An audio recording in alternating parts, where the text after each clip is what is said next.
Oh, well, hello. You caught me reading in my totally natural, unstaged environment.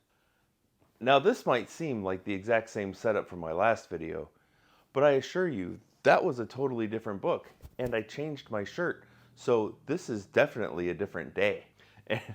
Anyway, we're back today with 10 more book recommendations. Now, I get book recommendations from everyone in my life all the time, and I get even more on YouTube. My personal TBR is an Excel spreadsheet that has grown to a list of over 580 books. It is completely unwieldy. Maybe I get a little carried away. So anyway, I want to share the book recommendation love a little bit, and I've got 10 book recommendations for you. I made a video last week with 10 book recommendations, so if you missed that one, go ahead and watch that, but after you watch this video, of course. And if you would like to see more in the future, just let me know in the comments. But without any further ado, here are 10 further recommendations for you. Okay, so running wild through literature right now is this dark academia trend. And there's a lot of great books that are coming out of this trend. And I would say that the book that really kicked this off was The Secret History by Donna Tartt. But we've all heard about this book a million times. So we're going to sit that back on the shelf for now. We're not going to talk about that. But what about other books in dark academia? You've already read Babel? Well, then what are we going to do? Like, maybe you're looking for a more light-hearted dark academia book. What then? Now, I put this book up here on this list and I wrote it up, but I actually can't find it. It's not on my shelf. It should be right up here with my other Michael Chabon books. But I recommend Wonder Boys. It's more down to earth than some of these other books. It's a little cozier, and it's a lot funnier. Wonder Boys follows Grady Tripp, an English professor in Pittsburgh, and two of his students. Grady is also working on a novel, a follow-up to a successful novel that he had was like 7 or 10 years ago.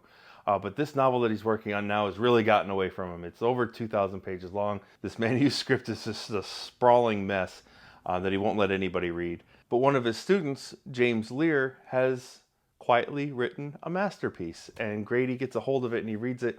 And he's just profoundly depressed that his student has written a better book than he has. I mean, it's not really a book about books, although that is a part of it, which is part of the cozy atmosphere, which I love. But they get up to all these shenanigans. They accidentally shoot a dog, and they're carrying it around in the trunk of a car, and there's so much comedy. It's like dark comedy. It's like that dark academia, but it's like more lighthearted. And I don't think of all the Chabon novels that I've read, it's the one that made me laugh the most. And they adapted this into a movie with Michael Douglas and, what's his name, Spider-Man. I don't particularly like either of those actors, but they didn't manage to ruin the movie. It was actually a really good movie. But do read the book first. It's just such a fun book. It's a breezy read. You can read it very quickly. It's very fun, very sharp prose. It is just cutting and brilliant. I love it. The next category is a philosophical children's book. And for that, I picked The Little Prince. I didn't actually read this book as a child, but I did read this to my own child when he was young. At first, we enjoyed reading the stories for the surface level. These just little vignettes, these short little stories. Yes, the king of the tiny planet. But then as he got older, he started recognizing the lessons to be learned in each one of these stories, little by little. And it was a really neat thing for me to see as his father, watch him grow up and grow into this book. One of the things I love most about this book is that it doesn't talk down to children. I feel like too many books don't expect enough of the kids. This book expects kids to be able to understand higher concepts as they get older. And they do understand, because kids are smart. They're just little people, they're just little people. But they understand, they know what's going on. So read them this book. Let them read it for themselves. They're going to love it. You're going to love it. All right, our next category for recommendations is funny fantasy. But I'm going to go with a classic here that you might be able to predict. Yeah, it's Princess Bride. That's what it is. It's The Princess Bride. I read this for the first time when I was in high school and was absolutely blown away. I'd never read a book with a framing device before. What do I mean by that? If you haven't read this, from the movie, because I'm sure we've all seen the movie. Everybody within 15 years of me has seen the movie at least a dozen times. The grandfather comes in and reads to Fred Savage, right? He reads him S. Morgenstern's classic adventure novel, The Princess Bride. Okay, but he leaves out all the boring parts. And he's just kind of yada yada yada, and he can skip over this part, and he reads them all the fun parts. And that's what we get in the book, right? And that's what we get in the movie, is all the fun parts. So the gag is that S. Morgenstern wrote a much longer book filled with dauntingly long passages of Buttercup's wardrobe and the history of Florence, and tedious passages about, you know, nature writing and stuff like that. So that framing device is still there, but it's more about how the book has been abridged for the reader, and there's sort of annotations describing the stuff that's been left out, and those those asides are played up to maximum comedic effect. It's just fantastic, you guys. If you love yourself, read The Princess Bride, okay? Okay, so what if fantasy's not your thing? What if, like, the hyper real is your favorite thing? Okay, what if you say to yourself, I used to read a lot of Jack Kerouac. I loved On the Road. Well, I've got a book for you. If you read On the Road, but you haven't read Big Sur, this is the book for you. Now, it all started with On the Road. If you haven't read Big Sur, which was written just 5 years later, you're missing kind of the point of Jack Kerouac's life. Now, Jack Kerouac wrote about his life, so how he lived his life and how he died is pertinent to our understanding and our interpretation of his work, I would say. Probably more than most of these other authors up here. And in Big Sur, he talks about how that living fast and loose and all the drinking has really started to catch up to him.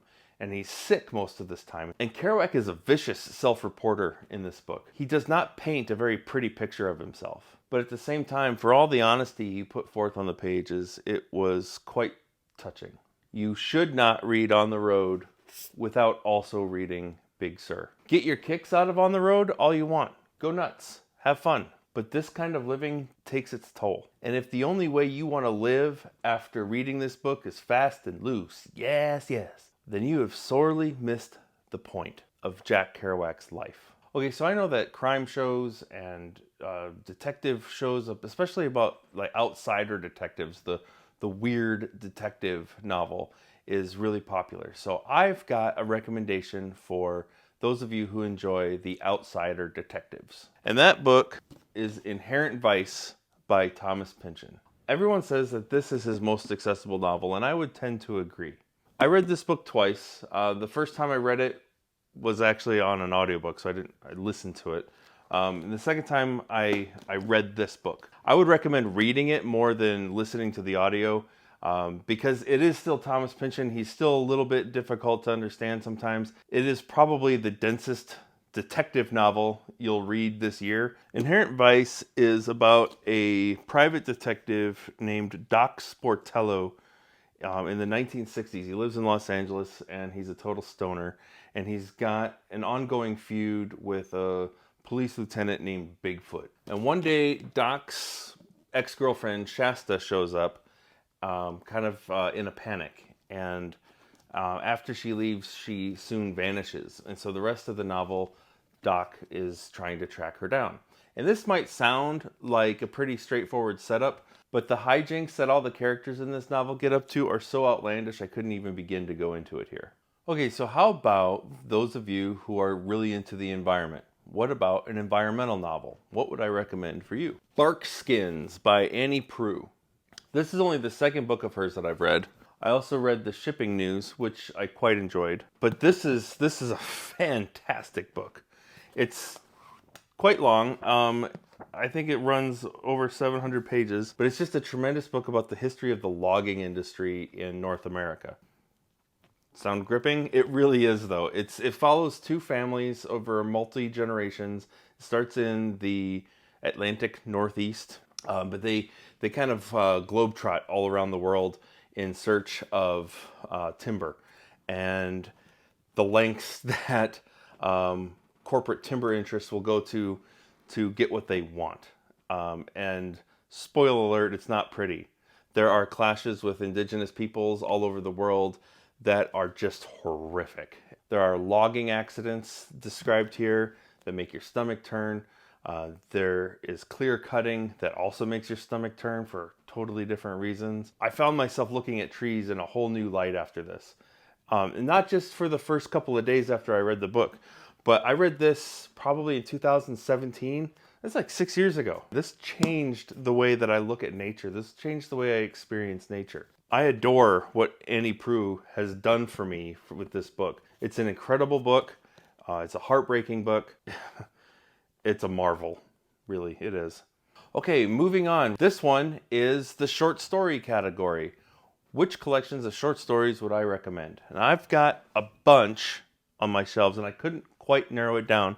So I'm just going to show you. I've got Kurt Vonnegut's complete short stories, and you could do a lot worse than starting right here. What's cool about this edition is that the stories are broken up into section 1. It's the war stories, the stories about science, and then romance, work ethics versus fame and fortune, behavior, and then the futuristic stories, which includes Harrison Bergeron, which is probably Kurt Vonnegut's most famous short story. Kurt Vonnegut is a master of just like creating these characters in a short amount of time and setting a scene that is just so vivid that you just don't even realize you're reading a book anymore. He's one of the best to ever do it. But I also really like Kafka's complete short stories.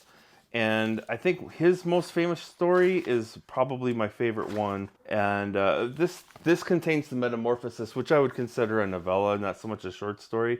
But In the Penal Colony is probably my favorite short story here. In the Penal Colony deals with some of the same themes as his novel The Trial.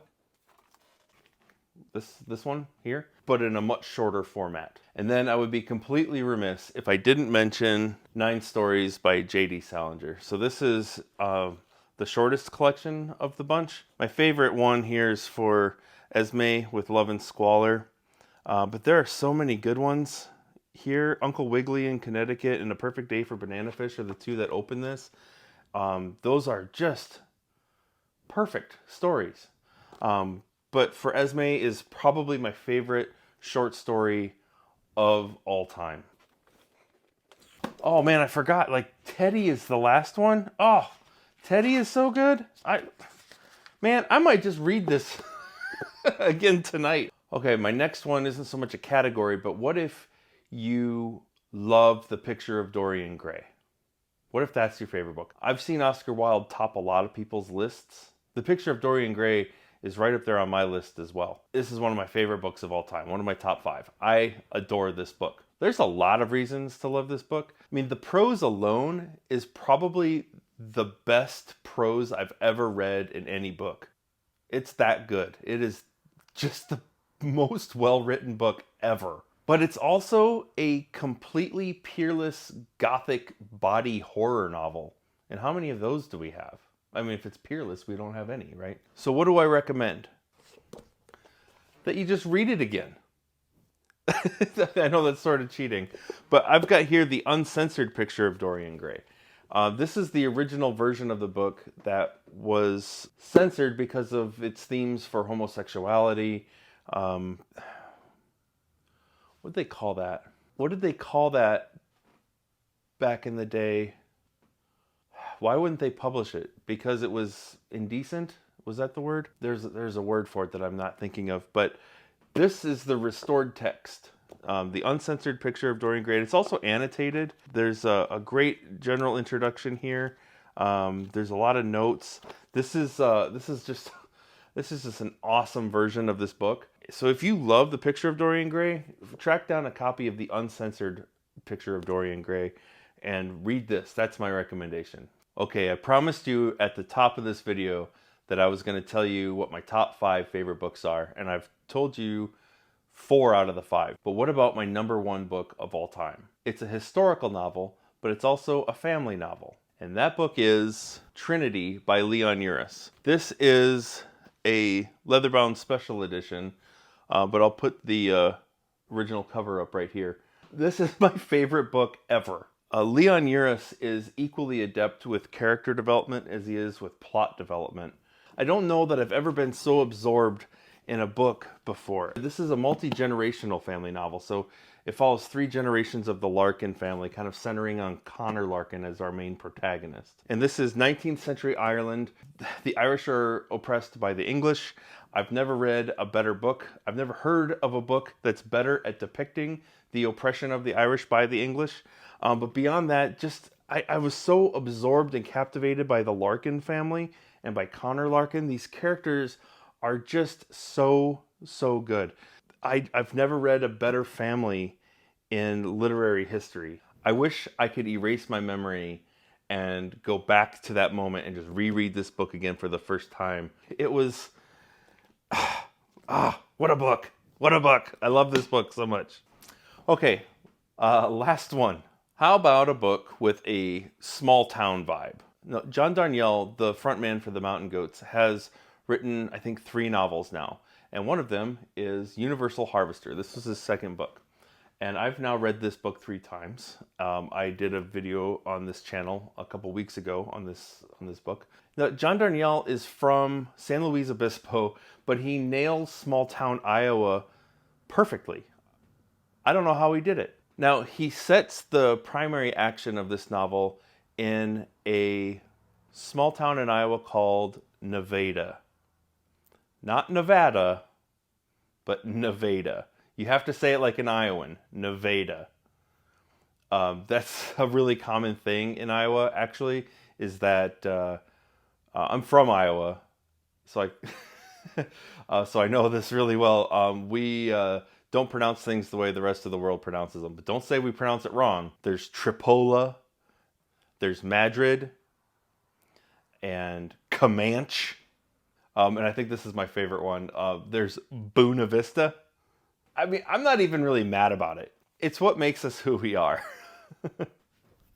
Oh, I was talking about Universal Harvester. Universal Harvester is a slow burn thriller that unsettled me all 3 times I read it. But I did this whole ass other video on it on my channel, so go watch that. Enjoy. I made it for you.